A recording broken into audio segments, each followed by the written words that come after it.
नमस्कार। चलिए शुरू करते हैं मकर राशि के लिए अप्रैल 2026 का मासिक राशिफल और देखते हैं कि ये महीना अपने साथ क्या कुछ खास लेकर आ रहा है।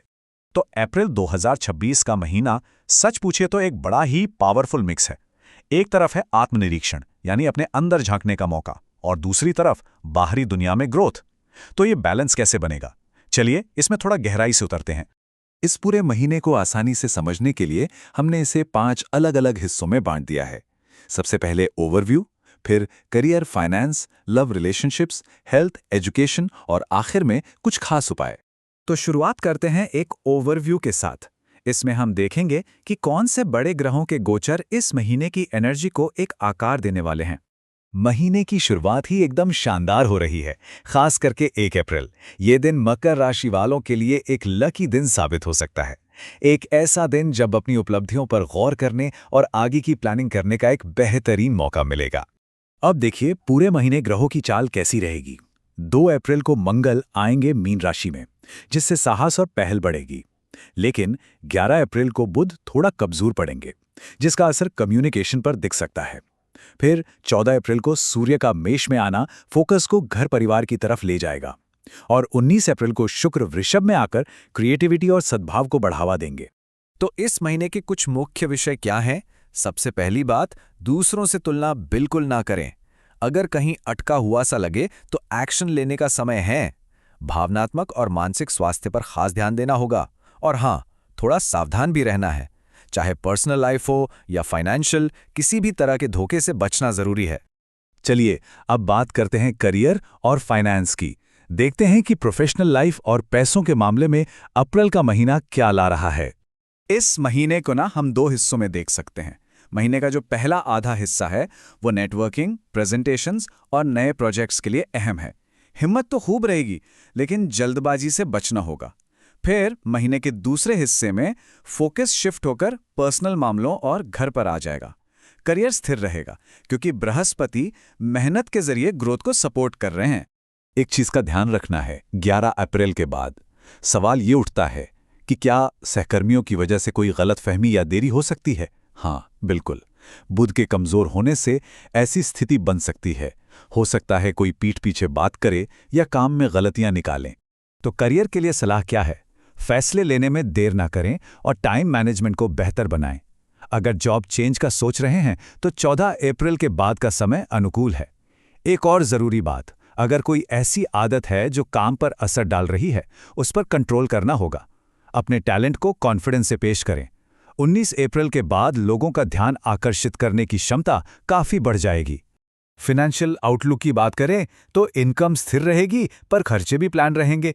महीने के मध्य के बाद घर और परिवार से जुड़े खर्चे बढ़ सकते हैं। हाँ, 19 अप्रैल के बाद क्रिएटिविटी या इन्वेस्टमेंट से कुछ फायदा होने के योग हैं।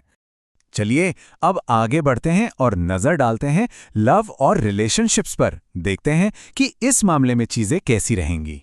रिश्तों को मजबूत बनाने के लिए 3 खास बातों का ध्यान रखना होगा। पहला, अंडरस्टैंडिंग। जब भी कोई विवाद हो तो आमने सामने बैठकर सहानुभूति के साथ बात करें।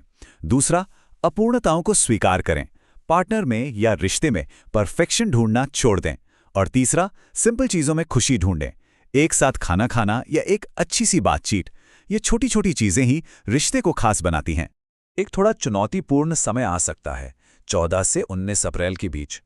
इस दौरान भावनात्मक रूप से कमजोरी थोड़ी बढ़ सकती है और बेवजह के तर्क वितर्क होने की संभावना है। इसलिए इन 5 दिनों के दौरान थोड़ा ज्यादा ध्यान रखना होगा। इसी से जुड़ी एक बहुत जरूरी सलाह है, कम बोलें लेकिन मतलब का बोलें। खाली वादे करने से बचें। मतलब कम्युनिकेशन की क्वालिटी पर फोकस करना है, क्वांटिटी पर नहीं, खासकर जब कोई संवेदनशील विषय हो। अब बात करते हैं 2 और अहम पहलुओं की, स्वास्थ्य और शिक्षा। देखते हैं कि इन दोनों क्षेत्रों में इस महीने क्या कुछ देखने को मिल सकता है। स्वास्थ्य के मामले में इस महीने मानसिक शांति को सबसे ज्यादा अहमियत देनी है। रिलैक्सेशन टेक्निक्स पर ध्यान दें। इन्फेक्शन, एसिडिटी और हार्मोनल समस्याओं से भी थोड़ा सावधान रहना होगा।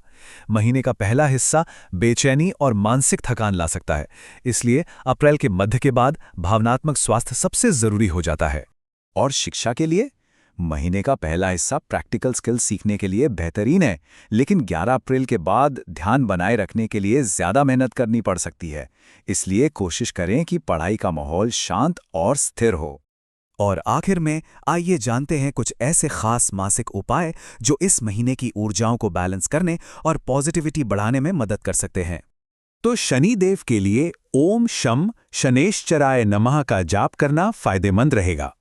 हर शनिवार सरसों का तेल और काले चने अर्पित करने से आशीर्वाद मिलता है। भगवान हनुमान को घर की बनी मिठाई और 4 तरह के फल चढ़ाएं। और पॉजिटिविटी के लिए मंदिर में गुड़ और चावल का दान करना शुभ माना जाता है। तो इस पूरी चर्चा का सारांश क्या है?